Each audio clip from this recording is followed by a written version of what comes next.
All right, everybody. Hopefully y'all can hear me. Hopefully this fan ain't too loud. You know what? I'm gonna turn this off. There you go. All right, I'll try to figure out like an intro for this. Um, for this channel. I've just been busy. Sorry, I've been posting lately. I don't think I've posted in like a month. I think it was since like Jim Knowles left for Penn State, I believe. Last time I got on this channel. Oh yeah, if you haven't noticed, I did shave my beard. I lost the bet. You see, I bet on the Ohio State versus Michigan basketball game, and clearly Ohio State didn't win. Michigan, congrats to them. It was a great game, but just had to shave the beard off because I'm not betting money. I hate betting money. Probably when I get more money, I'll probably. I'm not gonna bet money. I'm sorry. I'm not that type of person. Because in this age of college basketball, especially basketball, like I'm not even going to spend. I'm not going to bet $1 on basketball because it's just so unpredictable. You never know what's going to happen. Like upsets happen left and right. I mean, of course, it happens in college football too, but it ain't that much.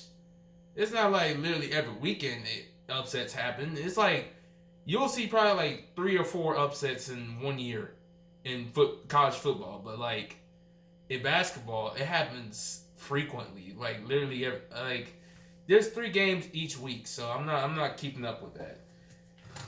But I mean, I'm gonna try to watch basketball, college basketball. I don't watch the NBA because they play like 100 games per year. I'm not keeping up with that. So don't even ask me to do anything on Cleveland Cavaliers. Look, I love covering Ohio sports, but I'm not covering basketball all that much. I'm sorry, just not doing it. So yeah, I'm here to talk about the coaching staff for 2025. Obviously, we have 3 coaches that left Ohio State, which is Jim Knowles. He left for Penn State. I already talked about that. Justin Fry, the offensive line coach. I was pretty critical about him recruiting wise. I know I called for him to get fired. I know. But he proved me wrong. Like I was just the reason why I did that it was because like we just didn't have a lot of depth in the offensive line. Plus the recruiting for offensive line is just it's abysmal. We only have 3 offensive linemen in the 2025 class. That's just ridiculous. But he turned stuff around in the playoffs. Like he got the offensive linemen ready for games like Oregon, Tennessee, Texas, in a way, and Notre Dame. So yeah, he was a great developer. I will give him that. So he's going to the Arizona Cardinals. He's going straight. Yeah, he's going to the NFL. So good luck to him. Chip Kelly is also going to the NFL. I can't really blame him for leaving because he's getting paid $60 million. It was reported. I mean, I can't blame him for leaving. So yeah, shout out to him. Congrats. And all right, so let's just get into this new coaching staff. Starting with the new offensive line coach who was hired first. His name is Tyler Bowen. And let me get my notes. Tyler Bowen. He's from Virginia Tech. He was offensive coordinator for Virginia Tech. All right, so let's start right here. He's 35 years old. He's very young. He has a very interesting coaching timeline. It goes all the way back from 2010. He went to Maryland. He was an offensive lineman from Maryland. He was a student assistant and a grad assistant from 2010 from 2012. In 2013, he was hired at Towson as a tight ends coach. 2014, he was a grad assistant for the offensive lineman for the offense at Penn State. He went back.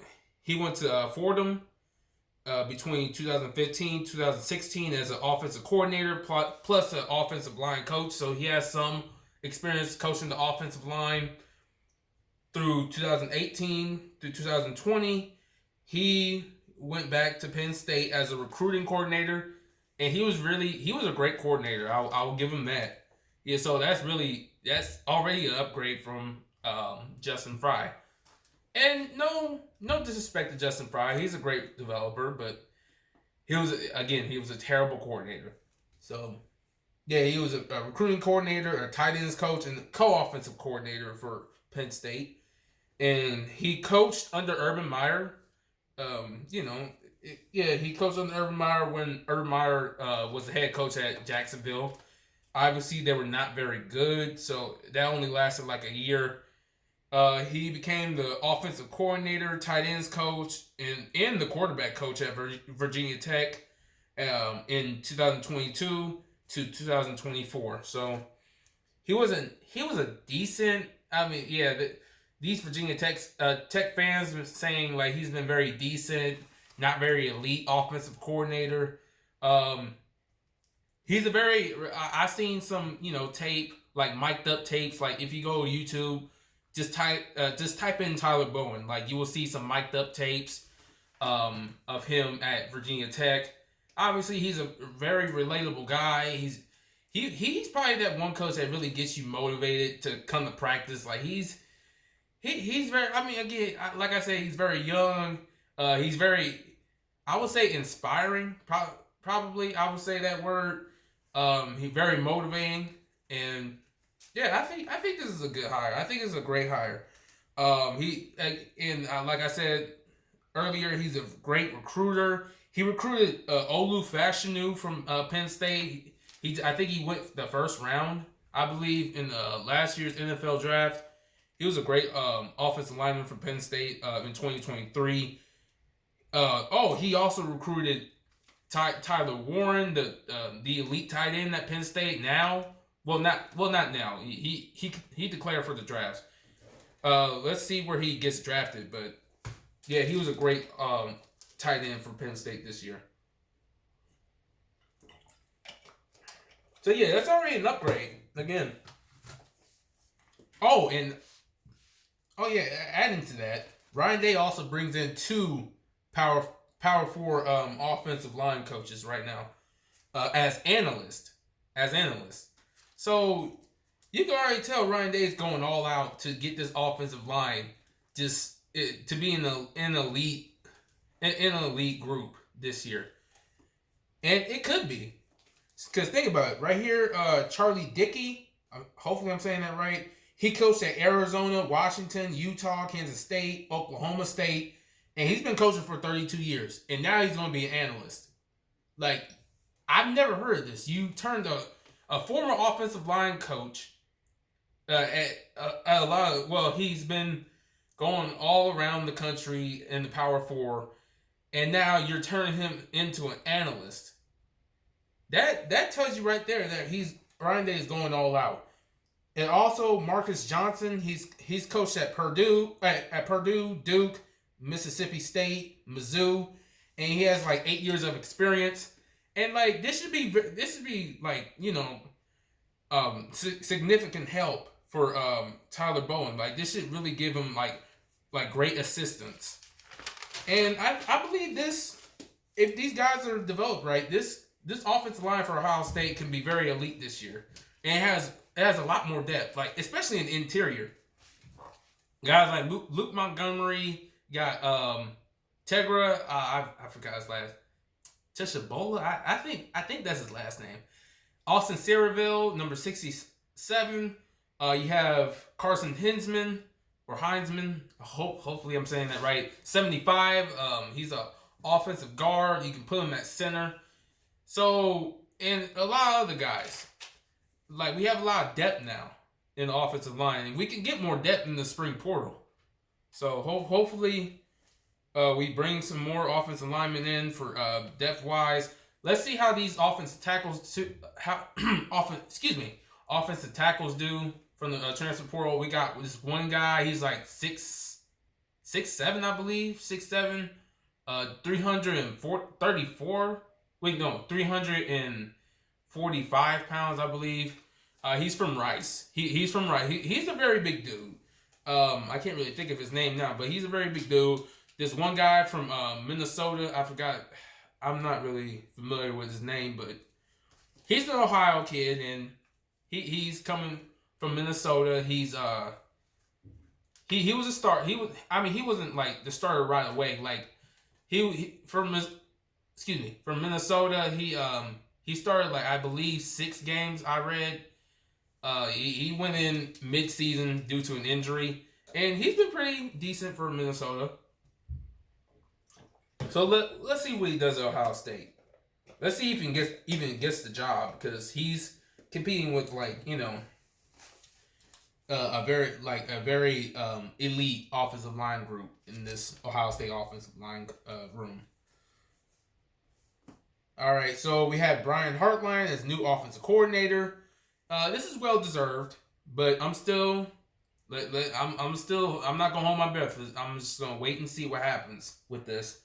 We tried to promote him in 2023. Obviously, that didn't work because he didn't really understand the run game. He just passed the ball a little too much, especially in the red zone. I think I heard, like in the like in spring training.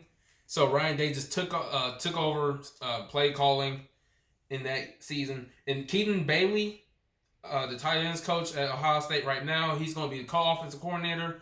Now, I would have liked to have saw like Tyler Bowen to be the co-offensive coordinator since he is an offensive line coach. He can utilize the run game in the offensive scheme. So, I mean, he's probably doing that now. I mean, you never know what's going on in the Woody right now. Let's just wait and see how this turns out. I'm going to be optimistic about this. Excuse me. I need to drink some water. I just came back from an intense workout. Plus, I had to write this for an hour. Just had to do all my research to, make sure I know what I'm talking about. Because I've seen podcasts, like, for example, Menace to Sports. I'll get to that later. Shout out to Menace to Sports. Those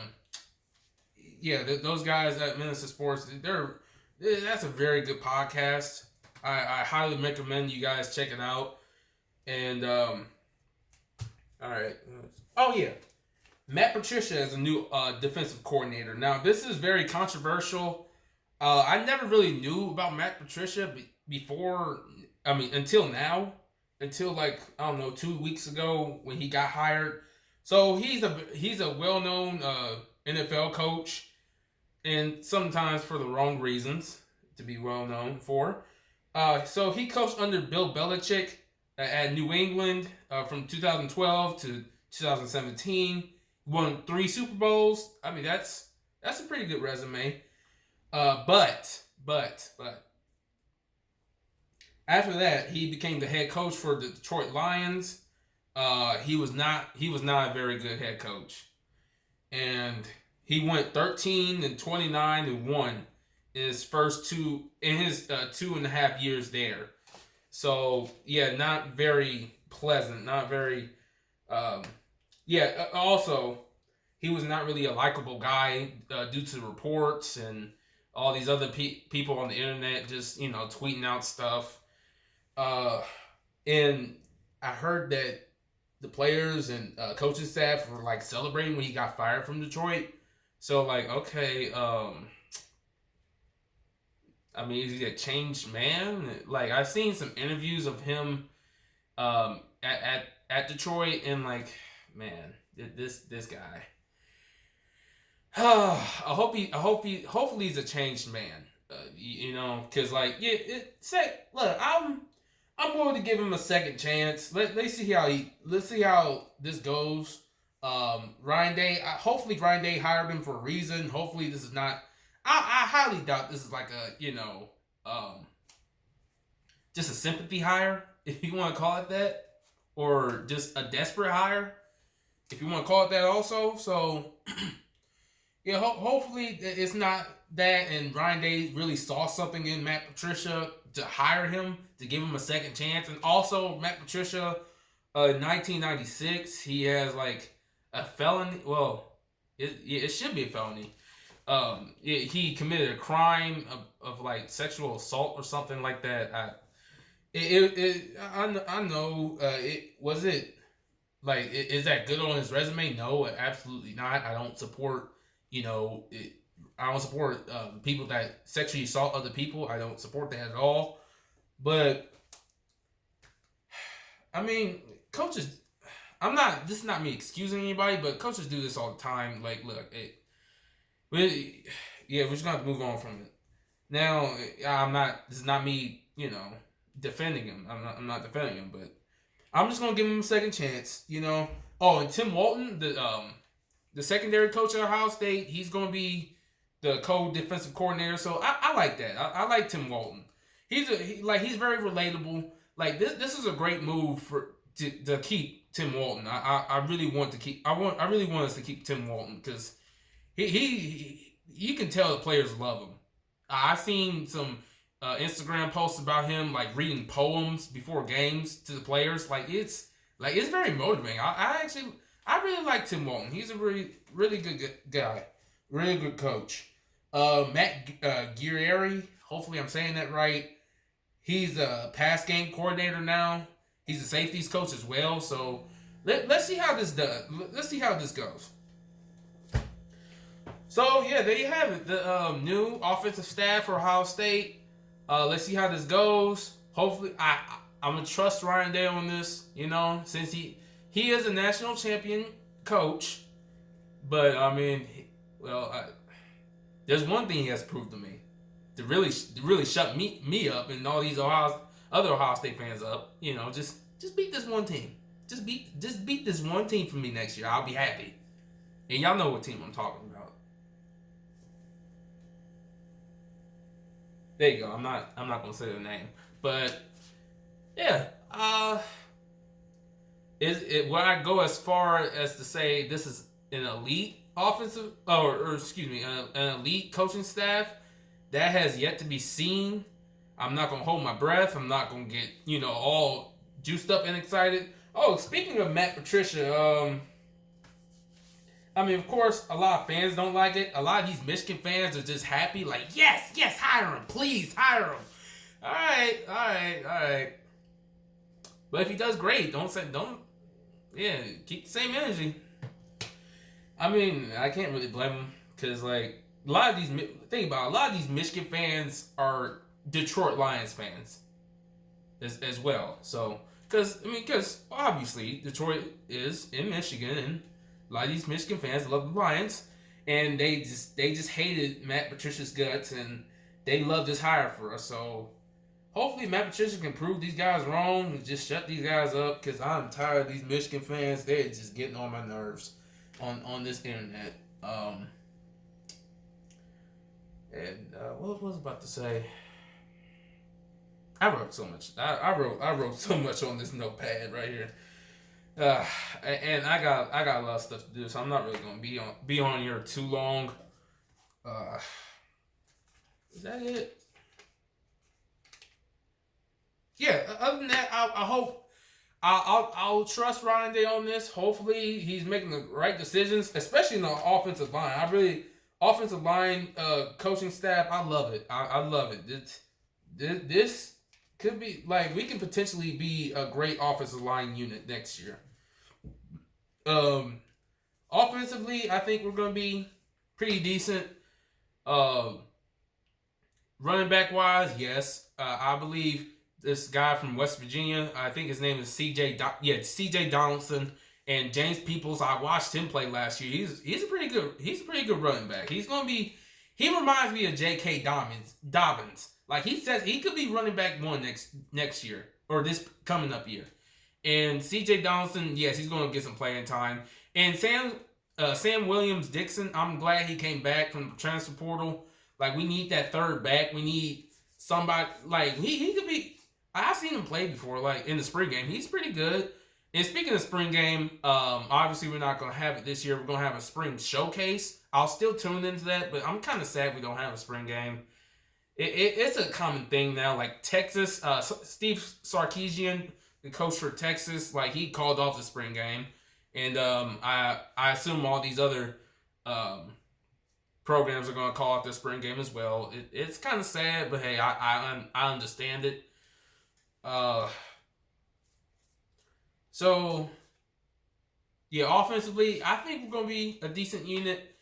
Now let's see how Julian Sang or whoever is gonna be the quarterback. I'm assuming it's gonna be Julian Sang.